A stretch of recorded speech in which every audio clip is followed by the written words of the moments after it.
Well, good afternoon. First, I'd just like to thank Dr. Harshaw for not only opening up this beautiful church today, but being diligent in his pursuit of the dream, not just on one day of the year, but 365 days of the year. Can we give him another hand?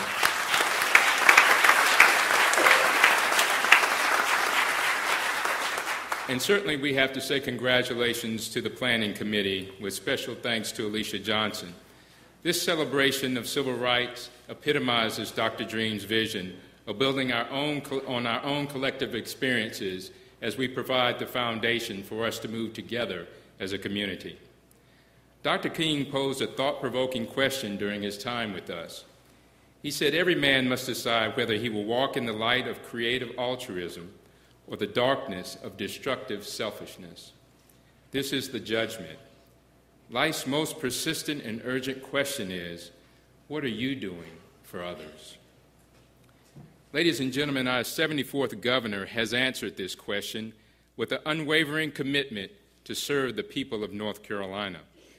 Through his service, we have seen our neighbors return to work, our educators respected for their skills, and our government move toward an environment of customer service as we engage the citizens of the state. It is my true honor to bring forth the 74th governor of the state of North Carolina, Governor Pat McCrory.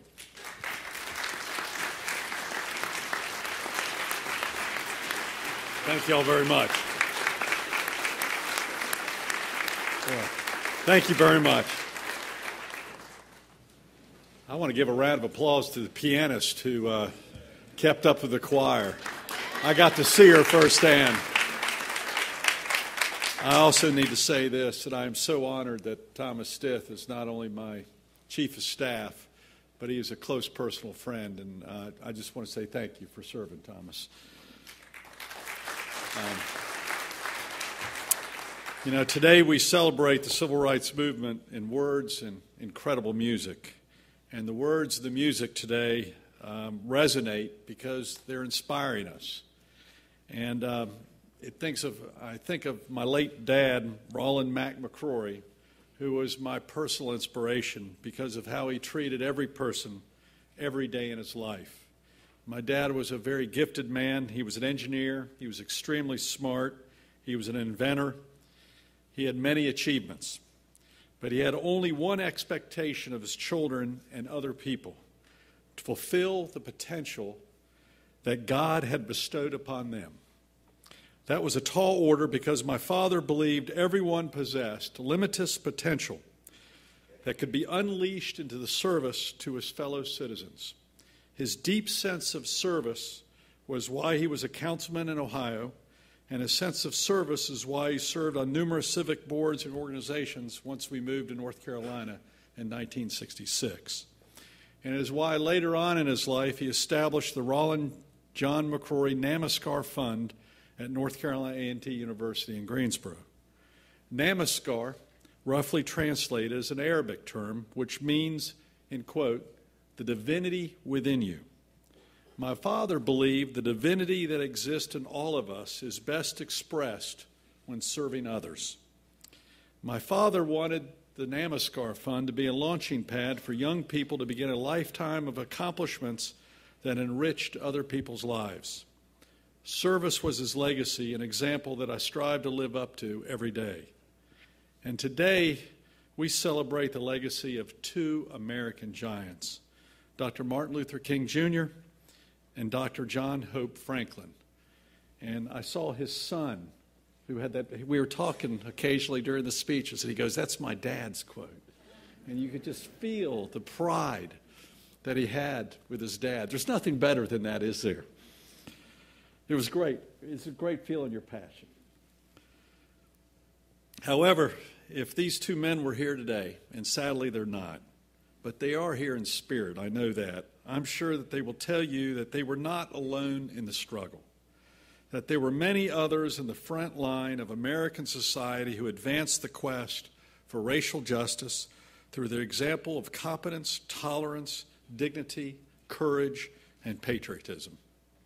And one such hero is with us today. Clement Terrell was born in Alamance County in 1929. the son of a sharecropper. This is a guy I got to hug before in the back, and you just feel his passion and his pride. After graduation from Pleasant Grove High School, Terrell left the farm, and he enlisted in the United States Coast Guard in 1950. He spent the next 20 years, 14 of those 20 years, at sea, in service to the Coast Guard and to his country. But during that time in our history, black men primarily served as stewards to Coast Guard officers. Like every man in the Coast Guard, Terrell was trained to fight and save a ship, but his everyday job was to cook, clean, and wait on the officers. Today, such work would be looked upon as not very important, menial. But Clement Terrell believed in the sanctity of doing his job and doing it well, regardless of the task. It was many of the beliefs that he shared with Dr. King, who wrote the following: "If a man is called to be a street sweeper, he should sweep streets as Michelangelo painted, or as Beethoven composed music, or Shakespeare wrote poetry. He should sweep streets so well that all the host of heaven and earth will pause to say, 'Here lived a great street sweeper who did his job well.'" Dr. King continued, "No work is insignificant. All labor that uplifts humanity has dignity and importance and should be undertaken with painstaking excellence." In this passage, Dr. King tells us that everything we do is connected, whether it's work done in a church, a factory, or on a ship at sea. Calling on the divinity within us to do our work to the best of our ability pleases God and lights the way for others. Clement Terrell, you spent 20 years of your life making officers' beds, shining shoes, waiting tables, and cooking with painstaking excellence. You rose to the rank of first-class petty officer, an honorable rank, but not the top rank that you deserved. That was a wrong the United States Coast Guard symbolically corrected last month, 34 years after you retired.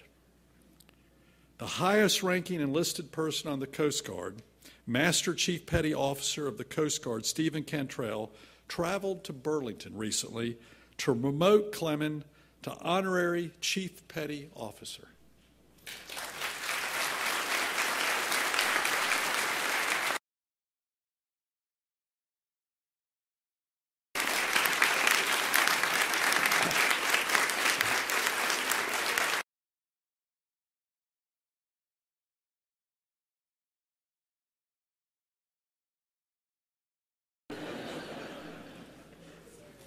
That was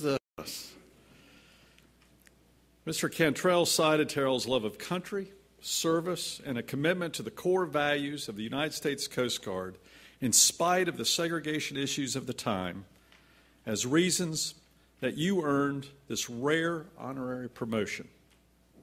As governor, I cannot give you a military honor, but I'm proud and humbled to welcome you into something that's very special to us in North Carolina, and that's the Order of the Longleaf Pine.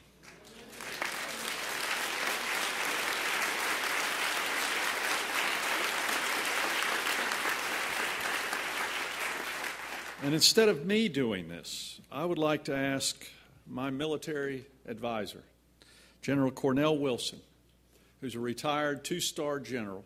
He fought overseas, risked his life, but frankly, he stood on the shoulders of men like you. And he wouldn't have been general unless of men like you. And General, I'm going to have you bestow this great honor. And let me give it to you and say a few words too. Governor, thank you very much. Chief Terrell, it's been an honor. When I got selected for general officer, I was ecstatic about being promoted to general. But I also was humbled by the fact that A lot of people paid a heavy price for me to be where I was, to make that opportunity to get to be a general officer. Men like the Buffalo Soldiers, the Harlem Hellfighters, the Tuskegee Airmen, the Montford Point Marines, and more importantly for you, the Pea Island Coast Guardsmen. They were the first black Coast Guard sport off this coast, rescued a lot of people in the North Carolina area, and your excellence and participation in the Coast Guard has just been outstanding. So thank you very much for your service to this country and to this great state. And on behalf of Governor McCrory, Order of Long-Leaf Pine.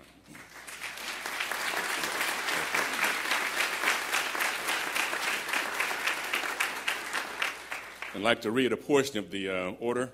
It says, "Here's to the land of the longleaf pine, the summer land where the sun doth shine, where the wheat grows strong and the strong grow great.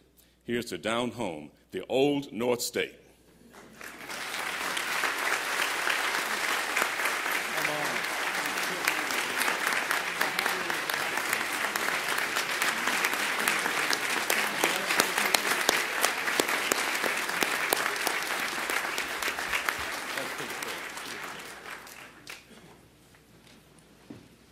This is a surprise.